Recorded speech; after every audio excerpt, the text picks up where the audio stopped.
There was one young man who later became the king, and this is David. Now, you notice something very interesting. David brings down Goliath. He obtains favor. He gets the king's daughter for a wife, and everyone is so happy around David.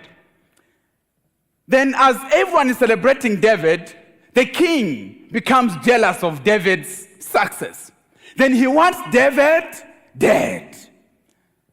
At that moment, David runs away and gets to the cave, hiding from King Saul. So now, whilst there, David had, a mighty army, mighty warriors, powerful men. And I want us to look at these men. Very interesting story that you can pick from this. He had very powerful men.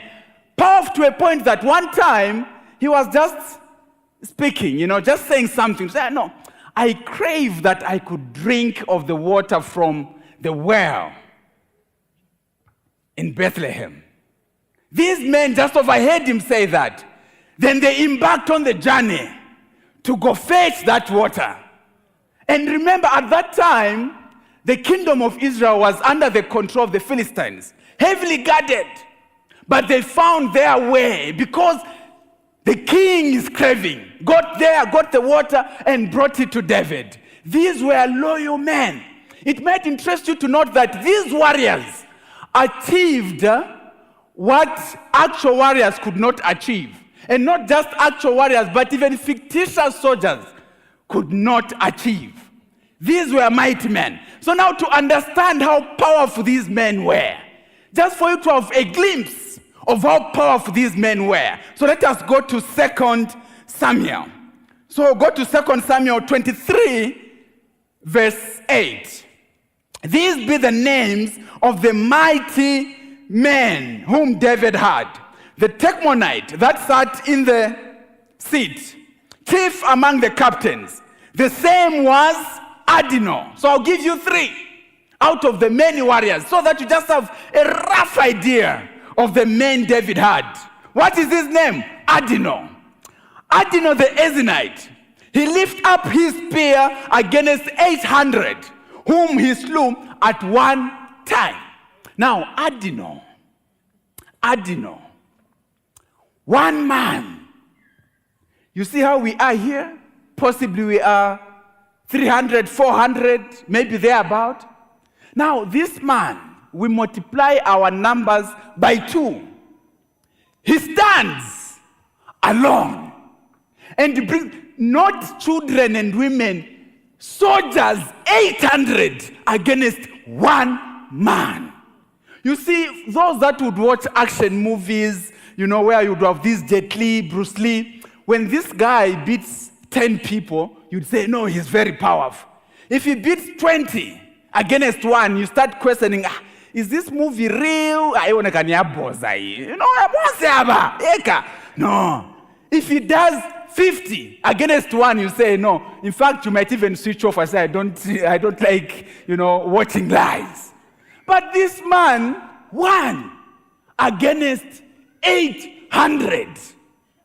Adino. Very powerful man.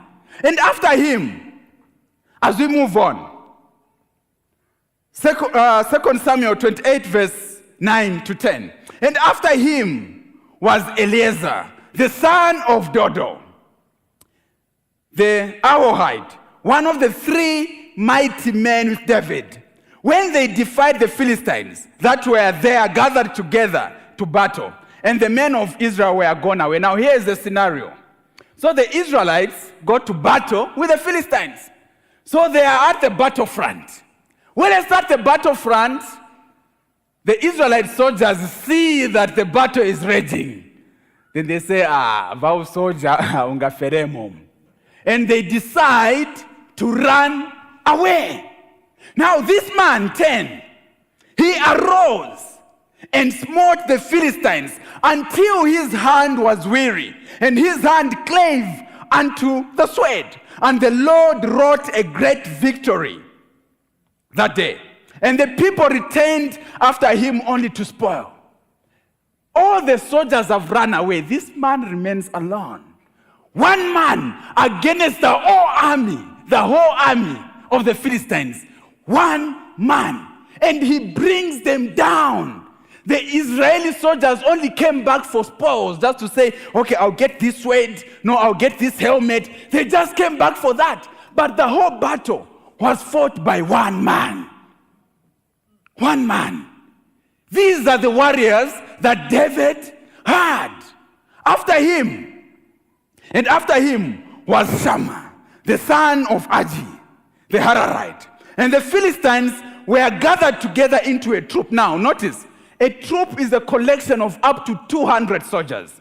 So, up to 200 soldiers are gathered. Where was a piece of ground full of lentils, and the people fled from the Philistines. Shammah alone, but he stood in the midst of the ground and defended it and slew the Philistines, and the Lord wrought a great victory. This one man alone, all the Israelites have run away. He stands at the middle of the field and defends it. One man against a troop. How he defended it, I don't know. But these are the men that David had. But then the question is, where did David get these men? Where do you get such men from?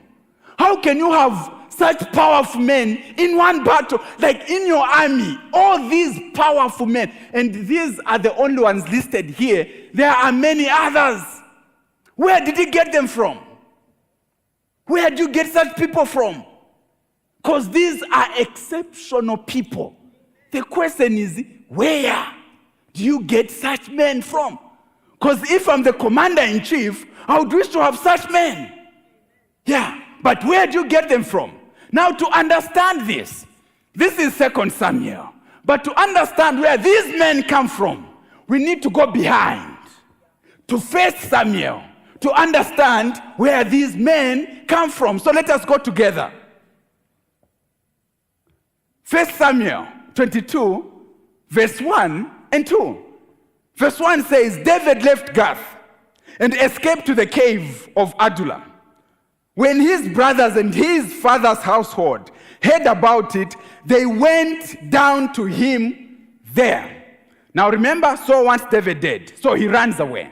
Now notice where these men came from. Verse 2, all those who were in distress or in debt or discontented gathered around him, and he became their commander. And about 400 men were with him. Now notice, the men that go to David are not the mighty warriors. It was those who were in distress. Do you know distress?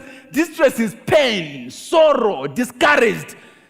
People who were distressed, they got to David.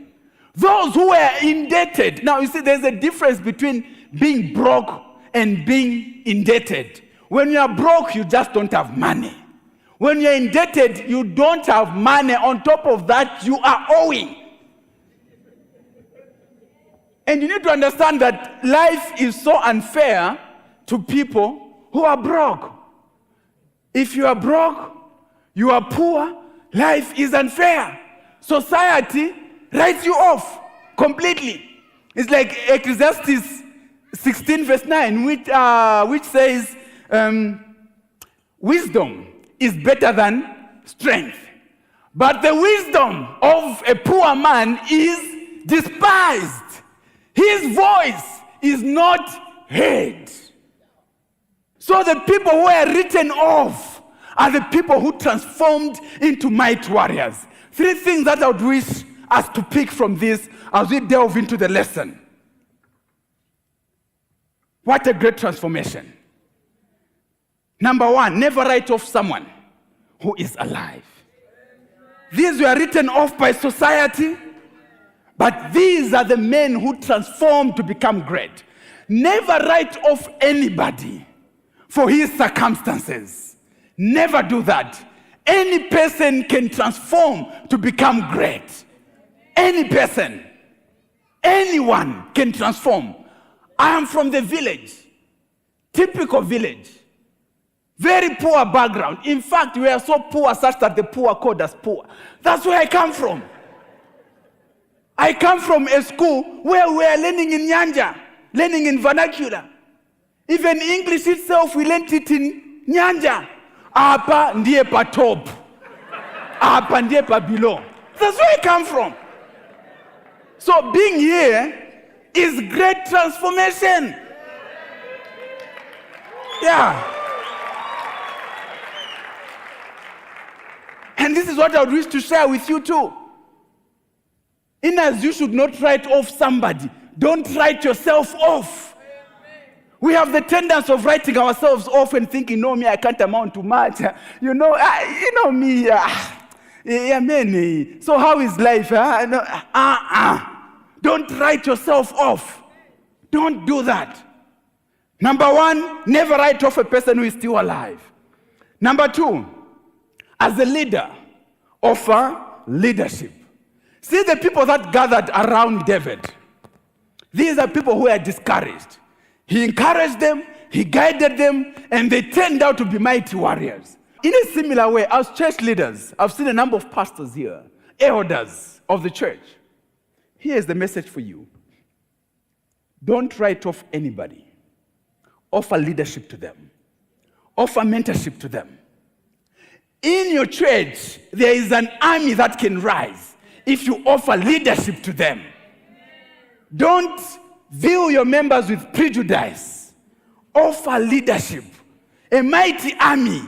The wonderful things that would wish to achieve in the kingdom of God can be achieved by this young person who seems a bit disgruntled, who seems a little otherwise. Don't write them off. Offer leadership to them.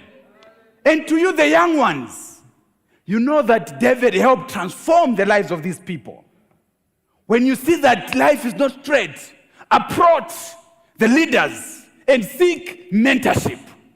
If you are mentored, there is a very high possibility that you can turn out to be a powerful woman and a powerful man. Seek mentorship. The final one, triumph may take some time. It might interest you to note that David brought down Goliath as a teenager. He was about 17 thereabout. He only became king when he was 30. Success takes time. Triumph takes time. So don't look for overnight success. Hey there, thank you for watching this video. We would like to impact more lives. So when you share my videos, you are impacting lives too. Don't forget to follow and subscribe to Dumisani Lingamangali Ngobe across all social media platforms. See you in the next video. This is the message from the radical entrepreneur, and the future is bright.